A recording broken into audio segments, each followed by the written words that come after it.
dirt and water in a jar. 6 months later, this appeared. What's gonna appear? I'm very intrigued with this kind of stuff, and we have some like interesting things to talk about as we watch over this.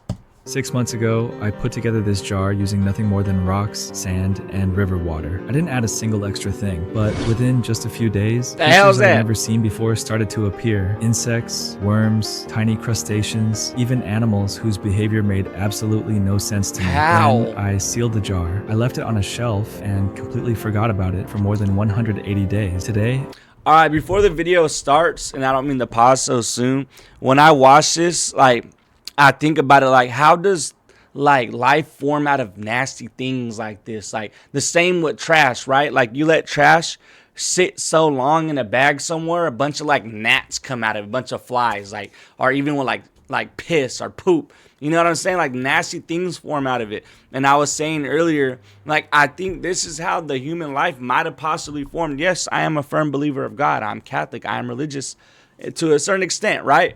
But I think of things like this, like how was a human life formed? Like how did we even come about? Like look at like, you know what I'm saying? Like I look at myself like, what am I? What even are we? What do we come from? We say God, but there's something way deeper to it than just that.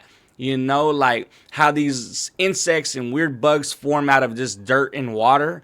I think sometimes, somehow, some way, we might have been formed the same exact way. You know, like we might just be a walking fungus on planet Earth, floating in the middle of space, in the middle of nowhere. Like, what are we? You know what I mean? And yeah, maybe I do need to go to church and find myself more and learn these types of things. But I get very intrigued by this type of stuff, and I'm just amazed. I'm amazed. That's all. Like I don't know how else to put it, bro. It's crazy. I opened it again for the first time, and what I found inside. Oh my bad, you're eating, bro. I'm sorry. The jar isn't just alive. Look, it's filled with new creatures that weren't there when I first built it. But to understand how this happened, we must go back to the beginning.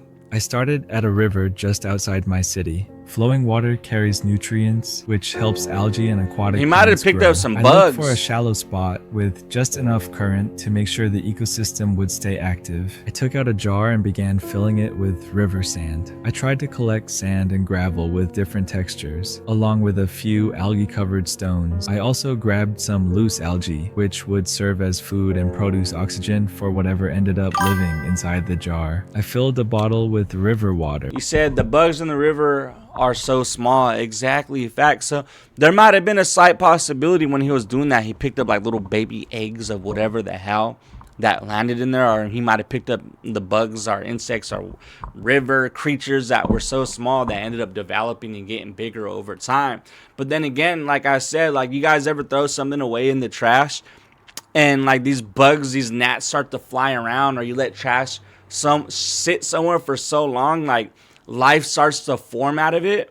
That's what I'm saying about us as humans, bro. We might have formed out of something like that, you know? Once I got home, I reorganized everything. Now it was time to assemble the jar. I started with the sand and gravel as the base layer. This would allow a bacterial colony to grow and give small insects and worms places to hide. Next came the stones coated in algae, which would add structure and provide shelter. I also placed the loose algae on top so it could keep growing and producing oxygen. I'm a huge fan of plants, especially aquatic ones, so I always try to include them in the ecosystems I build. Finally, I filled the jar with the river water. I didn't want to use tap water or aquarium water because I wanted to keep the conditions as natural as possible. That's smart, bro, and that makes a lot of sense for the project that he's doing. I want to do something like this, bro, but I feel like I don't have the patience. I don't have the patience to do this type of stuff, bro. I'll be sitting there hella anxious. Like, come on, bro. Like, you know what I'm saying? Like, I'll be so anxious, like I want something to happen already. You know what I'm saying? Where's my bugs at? Where's my goddamn bugs?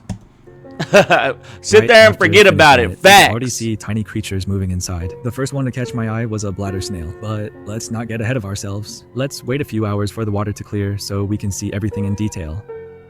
The next day, the water was crystal clear. As I rotated the jar and looked closer, more and more things started to show up. A day later? In particular stood out. A much larger aquatic. After one day, this little goddamn thing just popped up on his ass. What the hell? What?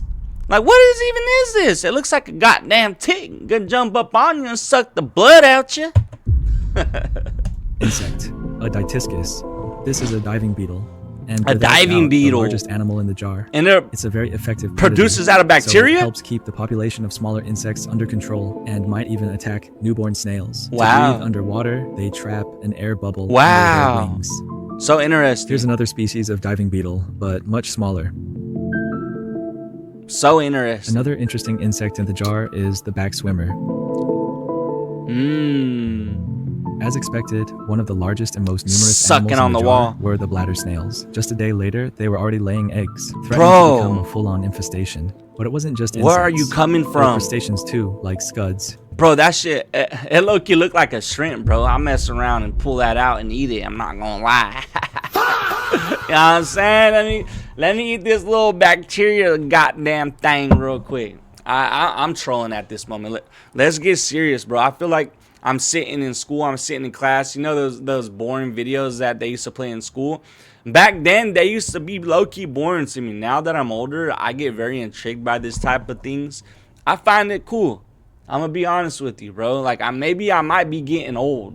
I might be getting old to at this point. For me to sit here, you know what I'm saying, and find it interesting, you'd watch them. Yeah, of course we sit there and watch them, but my attention span, bro, when I was younger was so fried, bro. Like in class, like I could not ever comprehend what the teachers were trying to teach me, bro. Everything that I learned today, I learned myself. I'm gonna be honest with you.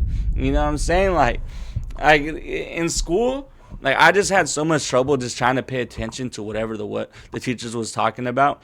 And the only things that I ever really found interesting was like world history and science, bro. Anything else, I was not having it. Nothing. I couldn't do it. I couldn't do it. Which look a bit like tiny freshwater shrimp. And one of my favorites, the ostracods. Tiny creatures that swim around carrying their shell like a little sea, filtering the water and feeding on suspended particles. Fire. Boy, hey, homie's There building was a also whole a wide variety ecosystem. of worms and a few other organisms that, honestly, I can't even identify. But not everything would survive. Some species would disappear forever, others would become the rulers of the jar, and surprisingly, some species would appear later that weren't visible at the beginning. I sealed the jar and left it on a bright shelf. I wouldn't open it again for more than 6 months. Damn, see what I'm 190 saying, days bro? later, 6 months, bro. I'll be so impatient, bro. Like, I'll forget to come back and film whatever the hell this is, bro. I'm not gonna lie. But I would love to do a project like this. This reminds me of, like, whenever you're in school. Like I said, like, you would do stuff like this in class. the jar had changed dramatically. Wow. At first glance, All it the might life look is dead, gone, bro. lifeless. But as soon as you get close and wow. focus on Tadpoles? a single spot, a whole constellation of microorganisms starts sparkling like stars. Wow. Some algae have lost their bright green color. They're not dead, but they've weakened over time. Others have sprouted fresh new growth. A layer of sediment has formed at the bottom. Algae and bacteria have built colonies under the sand, and you can even see tunnels carved out by worms. On the surface, duckweed has taken over, helping to oxygenate and filter the water. But let's move on to the most interesting part, the animals. The diving beetle survived for months. The rules of nature are the same inside this jar, so eventually its time came. Its shell is all that remains. As expected, most species went extinct, and diversity decreased. This is normal and necessary for the ecosystem to reach balance.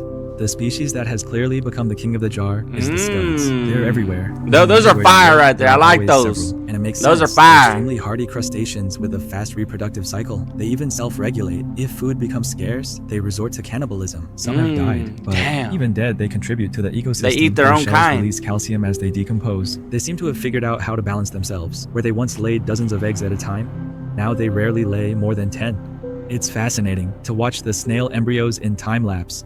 They never stop moving inside the eggs. One creature I hadn't noticed at the beginning were these worms gathering on the water surface. I've seen them before in aquariums that are still cycling, but they didn't appear when I first built the jar. They seem surprisingly social, always clustering in the same spot.